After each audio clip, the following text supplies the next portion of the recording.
युल्लदीना आमनुस्ताईनु बिस्सब्रि वस्सलाह। ये नुस्खा कौन बता रहा है? रब कायनात, वो रज़्ज़ाक। गारंटी रब ने दी कुरान में कि तू बीमार है शिफा चाहता है, जलील है इज्जत चाहता है, बेऔलाद है औलाद चाहता है, कोई तुझे मसला है तू क्या कर।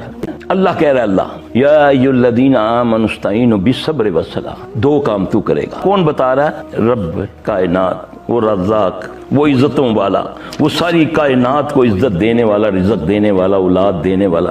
वस्ताईनो बिस्सब्रि वस्सलाह, सब्र और नमाज से मुझसे मदद मांग। ये अल्लाह कह रहा है। फिर वादा तुमसे अल्लाह कर रहा है, या अलल सलाह हैया अलल फलाह, आ तुझे मैं फलाह की तरफ आ, तुझे दोनों जहान की कामयाबी। क्यों दुनिया में रुलते फिरते हो? दौलत भी, माल भी, टाइम भी, कोई किधर जा रहा है, कोई किधर जा रहा है, कोई किधर जा रहा है, लेकिन कुछ मिल नहीं रहा सिवाय जिल्लत के। कोई कुछ कर रहा है, कोई कुछ कर रहा है। मेरे भाई, अल्लाह से ताल्लुक जोड़ना और अल्लाह ही की गाइडेंस लेनी, उसके नबी सल्लल्लाहु अलैहि वसल्लम के फॉलो करने से, तो फिर जाकर हम पर रहमत आएगी। वरना घूमते फिरो जहां मर्जी। अल्लाह बेपरवाह है। वो कहता है तुम दीन छोड़ दोगे, मैं तुम्हें जलील रसवा करके और को में ले आऊंगा।